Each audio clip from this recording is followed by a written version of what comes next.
ever since this war started, viewers, between Iran, Israel and the United States of America, what we are witnessing is a dramatic impact on the oil prices, and that is impacting the entire world. And here's why this is extremely important. So today we are going to be focusing on some key facilities, strategic oil refineries that have also come under attack during the war that's currently underway. So on one hand, when the war started between these three countries, we have seen it in, we have seen the scope of this war also expanding to the Middle East. And that's where the problem really started. It started with how, in the initial days itself, Saudi Arabia's Ras Tanura refinery was hit. It's one of the largest refineries for Saudi Arabia, specifically in the Middle East. It has a refining capacity of 550,000 barrels per day, and it is operated by Saudi Aramco. And then we got information about UAE's Ruwais refinery that was also hit by a drone. Now, that is one of the world's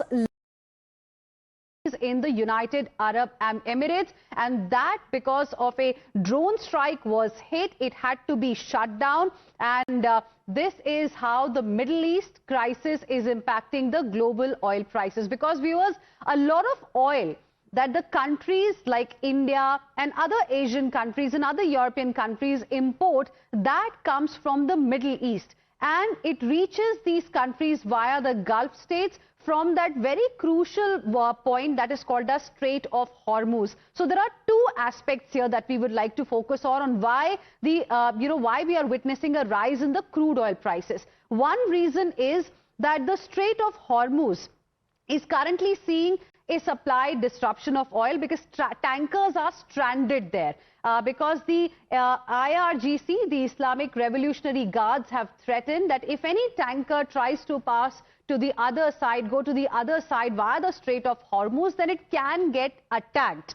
US President Donald Trump has come out and said that if need be, US Navy will be escorting the tankers, but ships are too scared right now. Vessel, operators are too scared right now because war risk premiums have gone up. So there is a lot of traffic that remains stranded at the Strait of Hormuz. Supply of oil is getting disrupted, and that's one reason why the crude oil prices are rising. Reason number two is that in the war that's currently underway, we are seeing some crucial oil refineries being targeted. So let's tell you about the specific refineries that are being targeted. Yesterday in UAE, like I mentioned, Ruwais refinery was hit by a drone, and the company that operates it is ADNOC. It has a refining capacity of 922,000 barrels per day. Then in the initial days itself, in Saudi Arabia, the Ras Tanura refinery was hit by a drone. Now that has a refining capacity of 550,000 barrels per day. It's operated by Saudi Aramco. Then in Bahrain, Sitra refinery came under a drone attack, and Sitra in fact has a refining capacity of about 380,000 barrels per day.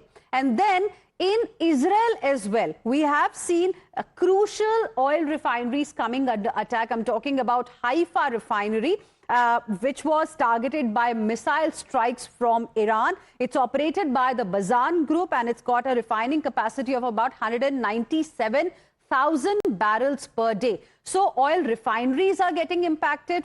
That is the reason why the production is taking a hit. Strait of Hormuz is seeing problems. That's the reason why supply is taking a hit.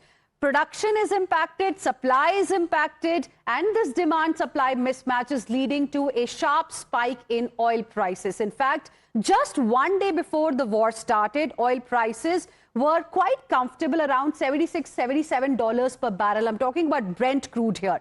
But after that, the way we saw escalation and no signs of de-escalation, Brent crude prices, in fact, on Monday came very close to $120 per barrel. And that's the reason why there is concern in countries like India. But there is another important update that we would like to share with you. Look at the visuals that we are going to bring to you on your screens. The United States military has now destroyed several Iranian vessels believed to be capable of laying naval mines near the strategic Strait of Hormuz. Naval mines can be significantly dangerous. They are designed to explode when the hull of a vessel comes into contact with them. And some are anchored to a steel cable to keep them under water.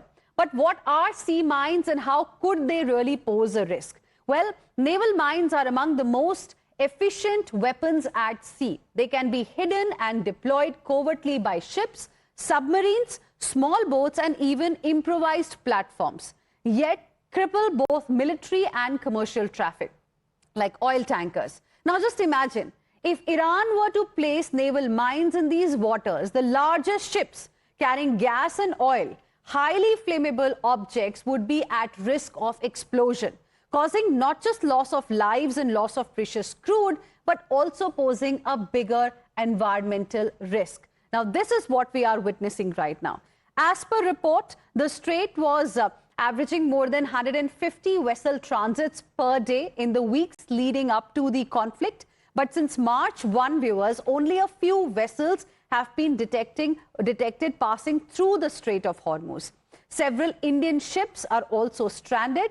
My colleague Akanksha joins us for more. Well, today is day 12th of the war and the bombing continues, and in focus is the Strait of Hormuz, as you can see right here. This right here is a crucial waterway, a choke point between Iran and Oman, a very important area that has now been blocked by Iran, is the claim that is coming from the United States. They have also said that it is in this area that Iran has laid mines as well, and that is why it is not allowing the vessels to pass through. Many of the vessels are stuck here.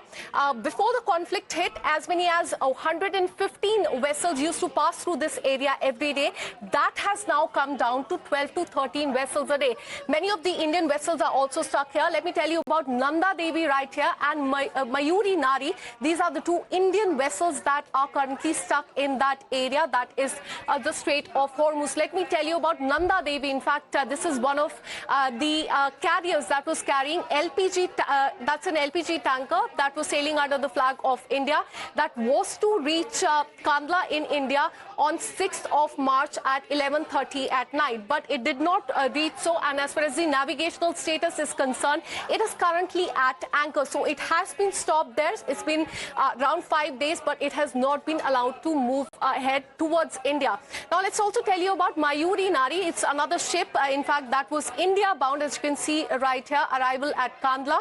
In fact, it is to arrive in India in another 3 days, but we are learning that as far as the navigational status is concerned, this has been stopped as well. So that remains the situation of the Indian vessels as far as Strait of Hormuz is concerned. We're learning as many as 30 vessels belonging to India are currently stuck in this waterway. This is a choke point, as we showed you in the visuals, that has been blocked by Iran. In fact, that's a big claim that is coming from the United States, that several mines have also been laid here so as to prevent the vessels from going towards their location. But why is it so important? Because it is through this particular choke point 1/5 of the world's crude oil passes through, and that in fact has been blocked by Iran now.